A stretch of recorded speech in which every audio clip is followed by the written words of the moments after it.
Hello दोस्तों, मेरा नाम विशाल भारद्वाज है और मैं कानपुर का निवासी हूँ। मेरे पिताजी का स्वर्गवास के उपरांत माँ ने हमारा पुश्तैनी मकान बेच दिया और हम चार भाई थे, तो चारों भाइयों में बराबर का हिस्सा हम सब में मेरी माँ ने बांट दिया। उन्हीं पैसों से मैंने शहर में एक बड़ा सा मकान खरीद लिया, जहाँ पर मैं, मेरी पत्नी, मेरा बेटा और मेरी माँ मेरे साथ रहती थी। चार भाइयों में से मैं सबसे छोटा भाई था, इसलिए जाहिर सी बात है कि मैं माँ का लाडला बेटा था, इसलिए माँ मेरे साथ ही रहने वाली है। हम सब यहाँ रहने जाने से बहुत ही ज़्यादा खुश थे, पर मेरी एक गलती की वजह से खबीस ने मेरी दुश्मनी मोड़ ले ली और इसके आगे जो कुछ भी हुआ वो बहुत ही बुरा हुआ। नए मकान पर रहने जाते ही पहले ही दिन एक भिखारी ने घर का दरवाज़ा खटखटाया और खाना मांगने के लिए कहा। तब हम नए नए शिफ्ट हुए थे, खाना घर पर कुछ भी नहीं था, इसलिए मैंने जेब से 10 का नोट निकालकर उस भिखारी को थमा दिया, पर उसने पैसे लेने से साफ मना कर दिया और वो कहने लगा कि मुझे खाना दो, मैं बहुत भूखा हूँ और अभी मुझे खुद का सिर भी ढूंढने जाना है। मैं उसकी ये अजीब सी बात सुनकर थोड़ा गुस्सा हो गया और उसने मुझसे पैसे भी नहीं लिए। उसका भी मुझे अब गुस्सा था, तो मैंने उसे चले जाने के लिए कह दिया, लेकिन फिर भी वो गया नहीं और वहाँ पर ही खड़े का खड़ा रहा और मुझे टक टक नज़रों से घूरने लगा और उसने मेरी चौखट पर ही थूक दिया।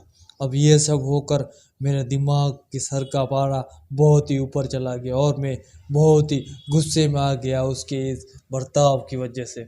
दोस्तों, जाहिर सी बात है, अगर कोई भी अपनी चौखट पर थूकेगा तो गुस्सा तो आने वाला ही है और मेरा सब्र का बांध अब टूट गया। मैंने उसे 3-4 गालियाँ दी और गुस्से में उसे मैंने लात मार दी। मेरी लात उसके पेट पर लगी, फिर मैंने उसे धक्का देकर वहाँ से निकाल दिया। जाते जाते वो भिखारी जो मुझे बोला वो कुछ इस प्रकार था कि मेरी रूह कांप गई। भिखारी बोलता है कि तुम्हारे पास मुझे खिलाने के लिए एक रोटी भी नहीं। अब मैं तुम्हें बताऊंगा कि भूखे के पेट पर वह लात मारने की सजा क्या होती है। उस रहस्यमय भिखारी का ऐसा बर्ताव मेरे साथ बुरा था, पर शायद मेरा जवाब उससे भी बर्ताव से भी बुरा था, जिसका एहसास भयानक खबीस के प्रकोप ने मुझे करवाया। हमने घर ठीक ठाक अब जमा लिया था और उस भिखारी वाले किस्से को मैं भूल भी चुका था। हम अपनी दुनिया में अब मस्त होने रहने लगे। अगले ही वीक सुबह ब्रश करते हुए बिना सिर वाला एक आदमी मेरे घर के आंगन में मुझे दिखा। मेरे हाथों से पानी भरा लोटा छूटकर नीचे की ओर गिर गया और मैं चिल्लाता हुआ घर के अंदर भाग गया। घर में सबको इस घटना के बारे में मैंने बताया तो किसी ने भी इस बात का विश्वास नहीं किया। वह सरकट्टा खबीस फिर से मुझे ही देख रहा था। कोई भी मेरी बात मानने को तैयार भी नहीं था। मैं अब खौफ में था, क्योंकि वो खबीस अब मेरे घर में आने जाने लगा था।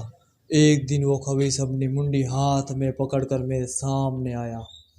मुंडी देखकर मैं फौरन वहाँ से जान बचाकर भागता हुआ चिल्लाता हुआ बाहर चला गया। मेरा दिल बैठ गया जब मैंने ध्यान से देखा तो ये वही भिखारी था जो उस दिन खाना मांगने के लिए मेरे पास आया था। क्योंकि अब मैं जान गया था कि मैंने गुस्से में जिसे लात मारी थी वो भिखारी खबीस सिरकटा एक बड़ा सा प्रेत था, जो मुझसे बदला लेने के लिए बड़ा ही आतुर था। मैंने उससे माफ़ी भी मांगी, खाना देने की पेशकश भी की, पर वो खबीस मेरे सामने आकर खड़ा रहता और मुझे बार बार डराता। कभी कभी रात में भी वो मेरी चादर खींचता और अजीब अजीब आवाज़ें निकालता। उसकी ये सारी हरकतें सिर्फ मैं ही देख पाता और सुन पाता। इसलिए घर में मेरी छाप अब एक बीमार मानसिक मानो कि एक पागल जैसी होने लगी। मैंने काम पर जाना भी अब छोड़ दिया और दिन भर उस खबीस से डरता बैठा रहता एक कोने में। अपने खौफ की वजह से घर वालों को पर भी मैं बेवजह चिल्लाता रहता और झगड़े के कारण ढूंढने लगता। मेरा यह अजीब सा बर्ताव देखकर मेरी पत्नी और मेरा बेटा दोनों मुझे छोड़कर अपने नाना के घर चले गए। मेरी माँ को भी लगा कि मुझे शायद वो अब उसे मैं बोझ समझ रहा हूँ, इसलिए वो भी मेरा ऐसा बर्ताव देखकर मेरी माँ भी अपने दूसरे बेटे के यहाँ रहने के लिए चली गई।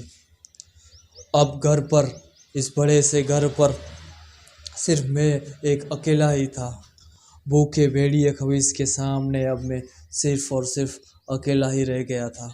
तभी अचानक मेरा दोस्त मुझे मिलने आया। मेरे दोस्त ने फ़ौरन सारी बात समझ ली और मेरे घर के आस पास रहने वाले जानवर, पशु पक्षी और आने जाने वाले भिखारियों को मेरे अपने हाथों से उसने खाना खिलवाया। और उस दिन के बाद मुझे वो सिरकट्टा खबीज कभी भी नहीं दिखा और मेरी रूठी हुई पत्नी मेरे घर वापस आ गई। और माँ तो माँ होती है, हमेशा बच्चों को माफ़ कर देती है। माँ भी मेरे पास लौट के आ गई और मेरा दोस्त, जो कि उसने असली सच्चाई के साथ दोस्ती का फ़र्ज निभाकर वो वापस चला गया। मेरा दोस्त भगवान के समेत मेरे साथ आया था और जैसे ही भगवान मानो मेरे दोस्त के रूप में आए हों और मेरे सारा कष्ट उन्होंने ख़त्म कर दिया। तो दोस्तों, ये कहानी आपको कैसी लगी? अगर ये कहानी आपको अच्छी लगी हो तो इस वीडियो को फ़ौरन लाइक कर दें। अगर हमारे चैनल पर आप नए हैं तो चैनल को फ़ौरन सब्सक्राइब कर दें और इस वीडियो को शेयर ज़रूर करें। थैंक यू दोस्तों।